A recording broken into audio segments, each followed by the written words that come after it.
Hello guys, welcome to study IQ. मैं प्रवीण कुमार आप सभी साथियों का study IQ state PCS channel पर स्वागत करता हूं। उम्मीद रखता हूं कि आप लोग बहुत अच्छे होंगे और आपकी प्रिपरेशन भी शानदार चल रही होगी। जैसा कि आपको विदित है, रोज हमारी मुलाकात होती है राजस्थान से जुड़े अलग अलग विषयों को लेकर, जो हमारे स्टेट में आयोजित होने वाले पीसीएस एग्जाम के लिए या फिर आरएस के एग्जाम के लिए बड़े महत्वपूर्ण रहते हैं। जी हाँ, इसी कड़ी में आज हम डिस्कस करने वाले हैं एक और नए महत्वपूर्ण विषय के बारे में, अर्थात ज्योग्राफी चैनल के बारे में, अर्थात जो राजस्थान ज्योग्राफी आती है उसके बारे में हम डिस्कस करेंगे। लेकिन सबसे पहले तो आप लोग इस चैनल को सब्सक्राइब जरूर कर लीजिएगा, अपने सभी मित्रों के साथ शेयर जरूर कर दीजिएगा। साथ ही साथ इंडियन ज्योग्राफी अगर आप बेहतरीन तरीके से कवर करना चाहते हैं तो प्रिंसिपल्स ऑफ इंडियन ज्योग्राफी आज ही ऑर्डर कर दीजिएगा। अमेजोन और फ्लिपकार्ट पर आपको यह अवेलेबल हो जाएगी। चलिए शुरुआत करते हैं और आज हम इस सेशन में डिस्कस करने वाले हैं राजस्थान में मरुस्थलीकरण के बारे में। जी हाँ, मरुस्थलीकरण राजस्थान के लिए अभिशाप भी है या वरदान भी है, दोनों ही बातें हम कह सकते हैं। हालांकि सरकारी कार्यक्रमों के द्वारा इस मरुस्थलीकरण को रोकने का निरंतर प्रयास अलग अलग कार्यक्रमों के माध्यम से किया भी जा रहा है और इससे जुड़े क्या क्या महत्वपूर्ण इंपॉर्टेंट फैक्ट्स हो सकते हैं जो हमसे एग्जाम में पूछे जा सकते हैं। तो मरुस्थलीकरण के प्रमुख कारणों के बाद हम अगर करें, जलवायु परिवर्तन, रासायनिक व भौतिक क्रियाएं, मानवीय एवं जैविक क्रियाओं के कारण उपजाऊ क्षेत्र का जन उपजाऊ क्षेत्र में अशुष्क क्षेत्र में बदलने की प्रक्रिया ही मरुस्थलीकरण कहलाता है। राजस्थान का सर्वाधिक मरुस्थलीकरण जो होता है 44.42%, यह आप देख पा रहे हैं वायु द्वारा होता है। वायु द्वारा यह रेतीली बलुई मिट्टी जो है वह एक स्थान से दूसरे स्थान तक पहुंच जाती है। जब भी आप कभी डेजर्ट के एरिया में घूमने जाते हैं तो आपने देखा होगा सड़कों के ऊपर भी वो मिट्टी आ जाती है। जी हाँ, तो वायु के द्वारा सर्वाधिक मरुस्थलीकरण जैसा कि हम देख पा रहे हैं 44.42% मरुस्थलीकरण हमें वायु के कारण देखने को मिल रहा है। जल द्वारा 11.2%, वनस्पति विनाश अर्थात जो भी यहाँ पर वनस्पति है उसको काट दिया गया है या फिर उसके कटाई होगी या फिर चराई के माध्यम से उसका विनाश हुआ है जिसके कारण भी, और लवणीयता के द्वारा 1% मरुस्थलीकरण हमें देखने को मिलता है। अब राजस्थान में मरुस्थलीकरण के कारण क्या हैं? एक तो हम कह सकते हैं कि सब मृदा अपरदन जो यहाँ पर होता है, दूसरा वनों का निरंतर विनाश जो हुआ उसके कारण भी यह मरुस्थलीकरण बढ़ा है, और इंडस्ट्रियलाइजेशन, औद्योगिकरण या नगरीकरण के कारण जैसे जैसे उद्योगों का विकास हुआ या फिर विस्तार हुआ, नगरों का जैसे जैसे विस्तार हुआ, वहां पर वनस्पति का भी ह्रास होता है और यह मरुस्थलीकरण हमें देखने को मिलता है, अर्थात मरुस्थलीकरण बढ़ जाता है। अम्लीय वर्षा जिसके कारण भी वनस्पति को नुकसान पहुंचा और ये मरुस्थलीकरण हमें देखने को मिलता है। जल संसाधनों का अनुचित प्रबंधन, जो भी जल संसाधन थे, जल आपूर्ति नहीं हो पाई, या फिर जल संसाधन जो भी आते हैं जिसके कारण पहले जो भी आपके अपने यहाँ पर चाहे वो तालाब थे या फिर नदी थी उनको संरक्षित हम नहीं कर पाए, जिसके कारण जल की कमी के कारण भी मरुस्थलीकरण हमें देखने को मिला। कृषि की अवैज्ञानिक तकनीक, जलवायु परिवर्तन और चारागाहों का विनाश और अनियंत्रित पशुचारण के कारण यह मरुस्थलीकरण जो है उसका विस्तार हमें देखने को मिलता है। तो इसके कारण जो बेसिक कारण आते हैं, सबसे महत्वपूर्ण कारण हम मान सकते हैं मृदा अपरदन के कारण होता है। वनों का विकास निरंतर हुआ, औद्योगिकरण और नगरीकरण, अम्लीय वर्षा जो अपने यहाँ पर जो पोल्यूशन बढ़ने के कारण निरंतर हो रही है उसको भी एक महत्वपूर्ण कारण हम मान सकते हैं।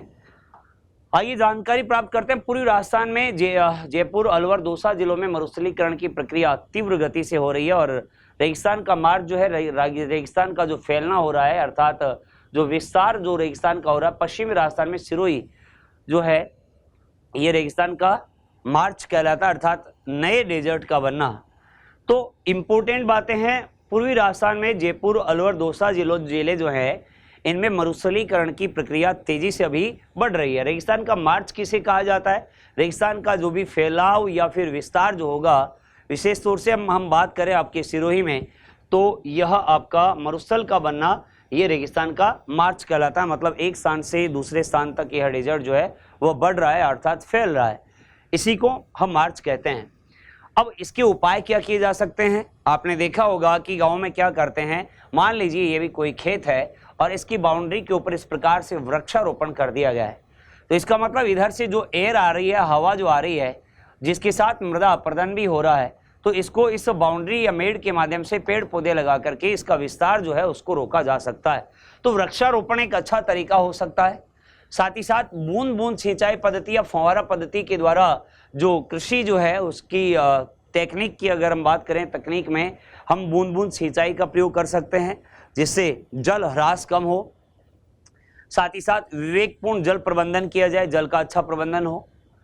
और इसी के लिए मरुस्थलीकरण को रोकने के लिए मुख्यमंत्री जल स्वावलंबन अभियान 27 जनवरी 2017 ईस्वी में गर्दनखेड़ी झालावाड़ से यह आपके प्रारंभ किया गया है, मुख्यमंत्री जल स्वावलंबन अभियान। और मरुस्थलीकरण को रोकने के लिए यह उपाय जो है मैंने आपको बताया निरंतर यहाँ की सरकारों के द्वारा, चाहे वह केंद्र सरकार की बात करें या राज्य सरकार की बात करें, इसको रोकने के प्रयास निरंतर किए जा रहे हैं। उद्देश्य जो है इसका जल स्वावलंबन योजना, जल की दृष्टि से राजस्थान को स्थायी स्वावलंबी बनाने के लिए यह योजना जो है वो प्रारंभ की गई है, जिसमें आर्थिक और सामाजिक विकास और पर्यावरण संरक्षण की बात भी की गई है। अगर हम बात करें 4 वाटर कॉन्सेप्ट, सतही जल, वर्षा जल, भूमिगत जल और नम भूमि या मृदा की नमी जो है, इसके माध्यम से जल प्रबंधन करके, उचित जल प्रबंधन करके हम इस मरुस्थलीकरण को रोक सकते हैं। साथ ही साथ इसके चरण अगर हम देखें तो मुख्यमंत्री जल स्वावलंबन योजना का प्रथम चरण जो था वह जनवरी 2016, द्वितीय चरण इसका दिसंबर 2016 और जनवरी 2017, तृतीय चरण दिसंबर 2017 से जनवरी 2018 और फोर्थ फेज जो इसका आता है दिसंबर 2018 से जनवरी 2019। इसी प्रकार मृदा स्वास्थ्य कार्ड योजना भी अपने यहाँ पर लागू की। इसकी शुरुआत 19 फरवरी 2015 ईस्वी में सूरतगढ़ जो गंगानगर में आता है यहाँ से इसकी शुरुआत हुई थी।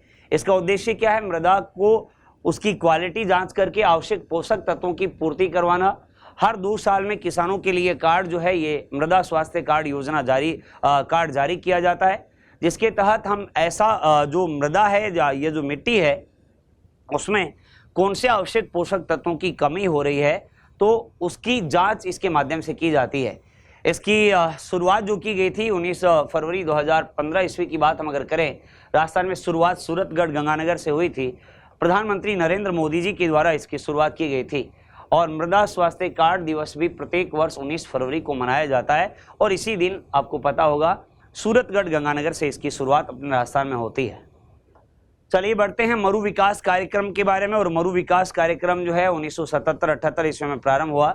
प्रारंभ में राजस्थान के 10 मरुस्थलीय जिलों जैसे गंगानगर, हनुमानगढ़ को छोड़कर प्रारंभ किया गया था, क्योंकि गंगानगर हनुमानगढ़ वाला जो क्षेत्र आता है वहाँ पर तो हम देखते हैं कि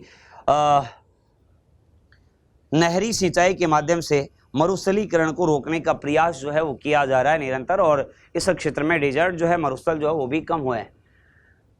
वर्तमान में राजस्थान के 16 जिलों में यह योजना जो है मरु विकास कार्यक्रम जो है ये संचालित किया जा रहा है और 10 स्थलीय जिले, मरुस्थलीय जिले जो आते हैं जिसमें हनुमानगढ़, अजमेर, जयपुर, राजसमंद, सिरोही, उदयपुर जो हैं, इनमें ये योजना वर्तमान में विकास कार्यक्रम में केंद्र व राज्य का अंश जो है वह 75:25 है। अर्थात हम यूं कह दें कि 1 अप्रैल 1999 ईस्वी में मरु विकास कार्यक्रम में केंद्र और राज्य का परसेंटेज जो होगा वह 75:25, मतलब राज्य आपका 25% और सेंटर जो है वह 75% यहाँ पर योगदान इस मरु विकास कार्यक्रम में दे रहा है। इसी प्रकार समेकित बंजर भूमि विकास कार्यक्रम 1989-90 में इसको प्रारंभ किया गया 10 जिलों में, जिनमें गंगानगर, हनुमानगढ़ को छोड़ करके केंद्र और राज्य दोनों के द्वारा यह आपकी योजना प्रारंभ की गई। इसी प्रकार सीमावर्ती क्षेत्र विकास कार्यक्रम 1993-94 में राजस्थान के 4 जिले गंगानगर, बाड़मेर, बीकानेर और जैसलमेर में, जिसमें भी केंद्र और राज्य का जो अनुपात होगा वह 75:25 होगा। इसी प्रकार हरियाली परियोजना 27 जनवरी 2003 को केंद्र सरकार के द्वारा प्रायोजित की गई। तो हमने देखा है कि किस प्रकार मरुस्थलीकरण जो है वह बढ़ रहा है। पूर्वी राजस्थान के कुछ जिलों की बात हमने की जहां पर यह तेजी से बढ़ रहा है।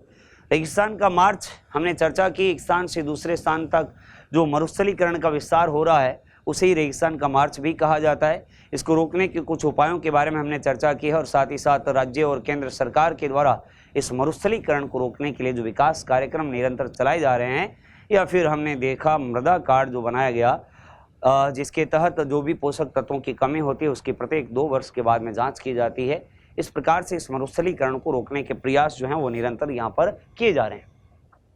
हरित राजस्थान कार्यक्रम 2009 से इसकी शुरुआत शिक्षा संकुल जयपुर से हुई है और इसका उद्देश्य स्थानीय जन समुदाय के सहयोग से वृक्षारोपण को बढ़ावा दिया जाए और इसी वृक्षारोपण के माध्यम से हम इस मरुस्थलीकरण को रोक सकते हैं। सांसद स्थानीय क्षेत्र विकास कार्यक्रम 1993 ईस्वी में, इसी के तहत विधायक स्थानीय क्षेत्र विकास कार्यक्रम 1999 से और स्व विवेक जिला विकास कार्यक्रम 2005-06 ईस्वी से इसके लिए संचालित किया जा रहा है। तो ये था आज का हमारा महत्वपूर्ण सेशन, जिसके माध्यम से मरुस्थलीकरण क्या है, मरुस्थलीकरण किन जिलों में हमारे बढ़ रहा है, इसके बढ़ने के कारण क्या हैं, साथ ही साथ मरुस्थलीकरण को रोकने के क्या क्या उपाय हो सकते हैं और राज्य और केंद्र सरकार के सहयोग से इसके ऊपर नियंत्रण स्थापित करने के लिए कौन कौन से कार्यक्रम चलाए जा रहे हैं, इन सब के बारे में आज हमने डिस्कस किया। उम्मीद करता हूं कि बेहतरीन तरीके से आपको समझ आया होगा। बाकी की चर्चा, बाकी की बात हम अपने अगले सेशन में करेंगे। तब तक के लिए bye bye and take care. Thank you so much guys.